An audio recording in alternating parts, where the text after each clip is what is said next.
साथ मिलकर गुप्त प्लान बनाया।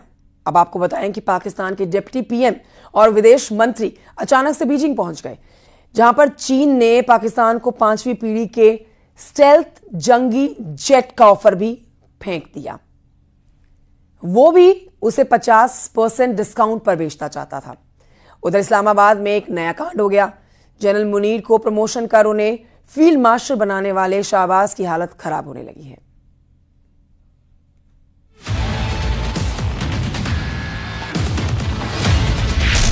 युद्ध में हारा आसिम मुनीर जनरल से फील्ड मार्शल बन गया। युद्ध में हारा जनरल मुनीर पाकिस्तान का अघोषित आका बन गया। युद्ध में हारा जनरल मुनीर पाकिस्तान का कायदे आजम न बन जाए। कैसे कैसे लोग हैं, पाकिस्तान में कैसी सनक है।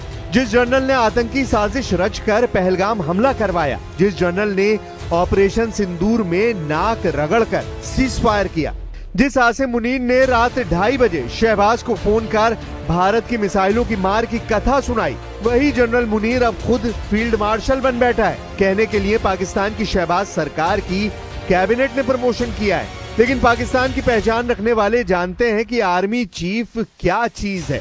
पाकिस्तान में सेना का सिपहसालार ही असली हुक्मरान है। ऐसे हुक्मरान जिसके आगे सियासी हस्तियों की हैसियत खुद पूर्व पाकिस्तानी फौजी से सुन लीजिए। आर्मी चीफ थोड़ी होता है, वो तो बॉस होता है, वो तो सुपर किंग होता है ना जी। 75 साल से सुपर किंग है। अयूब दिया है वजीर आजम पाकिस्तान को अर्दली चपरासी है। ये चपरासी इन जर्नैलों के, ये आपके ख्याल में ये कोई लीडरशिप है यहाँ की? इनको जो जर्नैल GHQ लिख के देते हैं वो बोल देते हैं। यार क्या बात, आपको पता तो है अच्छे तरीके से कि पाकिस्तान चलाता कौन है। आसिम मुनीर खुद ही गुनहगार हैं, खुद ही कोतवाल हैं, जो मर्जी आए करें, लेकिन भारत के आगे जल्लाद जनरल की साजिशें नहीं चलेंगी, जैसे पाकिस्तान परस्तों की नहीं चल रही।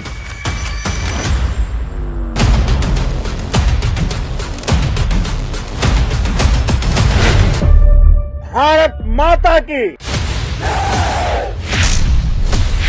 भारत माता की, भारत की ओर नजर उठाने का एक ही अंजाम होगा, तबाही।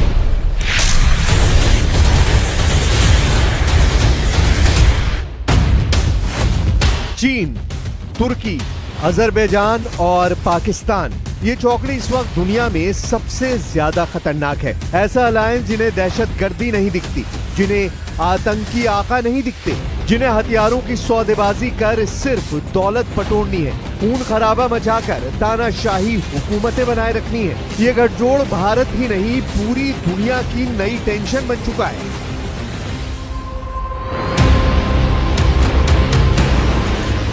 ये तीनों देश पाकिस्तान परस्त हैं। इनकी हकीकत क्या किसी से छिपी है? अर्दवान की पहचान युद्ध उन्माद में जीने वाले जिद्दी लीडर की है। शी जिनपिंग की शातिर युद्ध नीति से पूरी दुनिया वाकिफ है। अजरबैजान के सुप्रीम लीडर समीर नूरियेव का बारूदी नकाब आर्मीनिया के साथ हुए युद्ध में उतर चुका है, लेकिन इसके बावजूद इन्होंने पाकिस्तान जैसे महामक्कार का साथ दिया है और आगे भी देने का दम भर रहे हैं। इसकी वजह क्या है? क्यों पाकिस्तान के लिए तीन देशों ने आतंक परस्ती को अपना उसूल बना लिया है? तो चलिए 7 मई की उस रात जब भारत ने पाकिस्तान में हाहाकार मचाया, जब पाकिस्तान में घुसकर भारत ने आतंकी मुख्यालयों के परखच्चे उड़ा डाले, जब मुजफ्फराबाद से मुरीदके तक ब्रह्मोस का बारूद बरस रहा था, तब ये तीन देश पाकिस्तानी मोर्चे पर साझेदारी निभा रहे थे। पाकिस्तान को बचाने के लिए चीन, तुर्की और अजरबैजान छटपटा रहे थे, मगर भारत की मार से मचे हाहाकार ने जनरल मुनीर को नाक रगड़ने पर मजबूर कर दिया। पाकिस्तान ने रहम की भीख मांगी, भारत ने बड़ा दिल दिखाया, हारे हुए पाकिस्तान को बख्श दिया, लेकिन अल्टीमेटम के साथ। मैं फिर दोहरा रहा हूं, हमने पाकिस्तान के आतंकी और सैन्य ठिकानों पर अपनी जवाबी कार्रवाई को अभी सिर्फ स्थगित किया है। आने वाले दिनों में हम पाकिस्तान के हर कदम को इस कसौटी पर मापेंगे।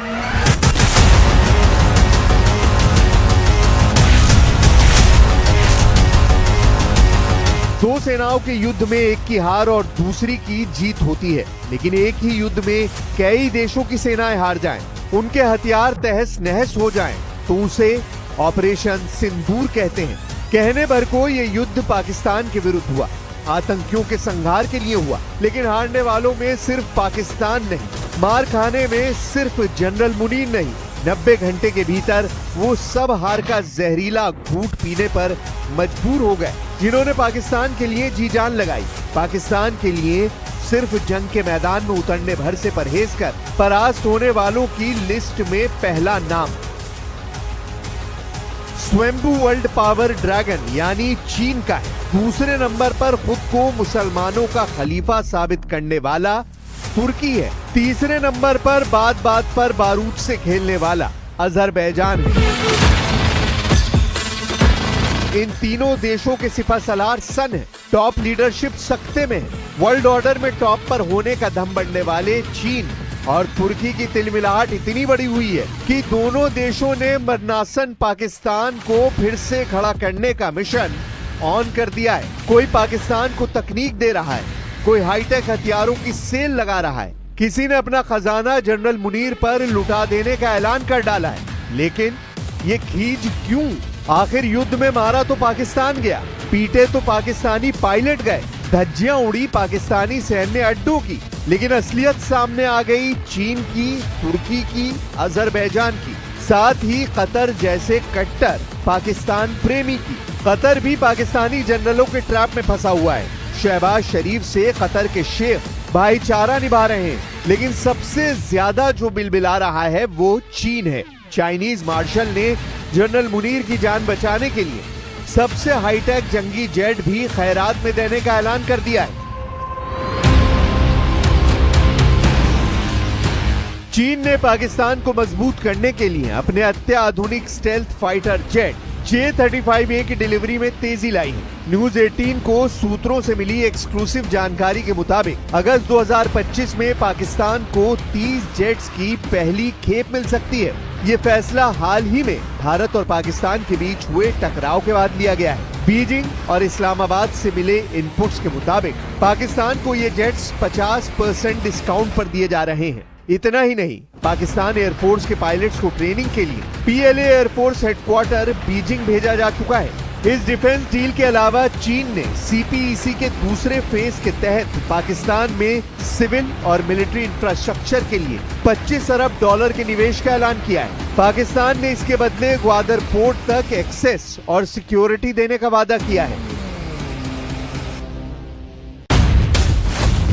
5वीं पीढ़ी का multi role stealth fighter jet अब पाकिस्तान को मिलने वाला है। ये लड़ाकू विमान सटीक हमलों को अंजाम देने में बेहद असरदार है और रडार पर नजर नहीं आता। ये 2 इंजन से चलता है और हथियारों को छुपाकर ले जाने की खासियत रखता है। इसमें इंफ्रारेड सर्च और ट्रैक सिस्टम जैसी एडवांस टेक्नोलॉजी लगी है। फिलहाल PLA में इसकी फ्लाइट टेस्टिंग जारी है। खास बात ये कि पाकिस्तान ने J-35A जेट में गहरी दिलचस्पी दिखाई है। रिपोर्ट के मुताबिक अगस्त तक पाकिस्तान को 30 J-35A जेट मिल सकते हैं।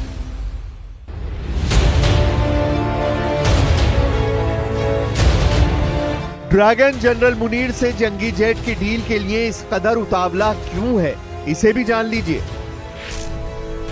पहली वजह हो सकती है कि ऑपरेशन सिंदूर में बड़े पैमाने पर पाकिस्तान के फाइटर फेल या तबाह हुए हैं। अब उसी कमी को पूरा करने की कोशिश कर रहा है चीन। दूसरी वजह हो सकती है कि पाकिस्तान के जरिए अपने 5वीं पीढ़ी के फाइटर जेट को टेस्ट करना चाहता है, यानी पाकिस्तान को चीन ने बनाया वेपन लैब। तीसरी वजह हो सकती है कि कीमतों को 50% डिस्काउंट देकर चीन अपना माल खपाने की कोशिश में है, क्योंकि पाकिस्तानी सेना में 80% हथियार चीन के हैं। चाइनीज पॉलिसी की पोल ऑपरेशन सिंदूर ने खोल कर रख दी है।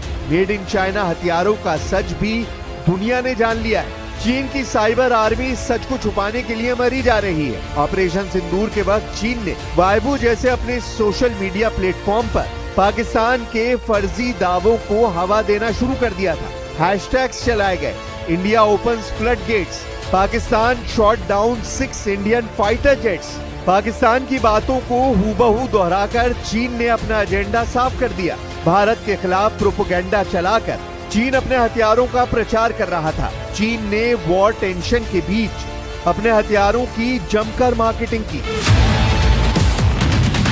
चीन ने J-10C फाइटर जेट और PL-15 मिसाइल को पाकिस्तान की सफलता की वजह बताया, लेकिन सच्चाई यह है कि PL-15 मिसाइल टारगेट तक पहुंची ही नहीं। Chinese HU-9 air defence system Lahore को अभेद नहीं रख पाया। पाकिस्तान के लिए चीन के प्रोपेगेंडा का आलम यह था कि PL-15 मिसाइल को अमेरिकी एमराम AIM-120 और फ्रांस की मीटियोर मिसाइल से भी बेहतर बता दिया।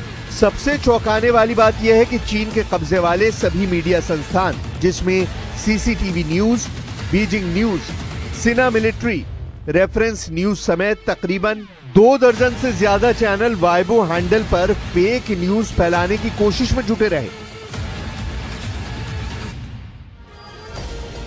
उधर पाकिस्तान पिटता रहा। पाकिस्तानी एयरबेस पर मिसाइलें बरसती रहीं। भारत के प्रहार से पाकिस्तान में हाहाकार मचा रहा।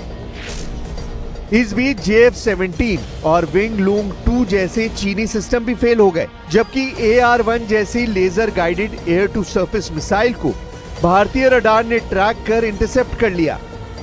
चीन के हथियारों की साख धराशायी हो गई।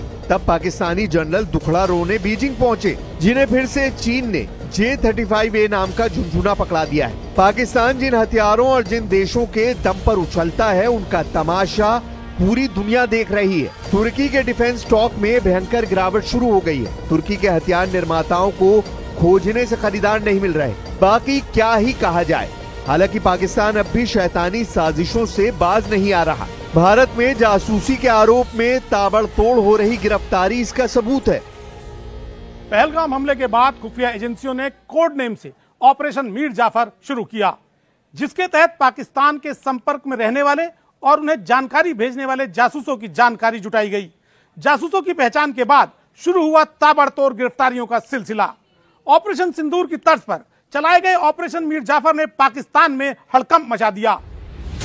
अब तक जिन जासूसों का पर्दाफाश हुआ है, उनका पूरा नेटवर्क देखिए, जिसमें सबसे अहम किरदार है दानिश, जो पाक उच्च आयोग का अधिकारी है। ज्योति मल्होत्रा, यूट्यूब और जासूसी नेटवर्क की अहम किरदार। शाकिर, राणा शहबाज, ज्योति से पाक में मुलाकात। ज्योति के फोन में जट रंधावा के नाम से नंबर सेव।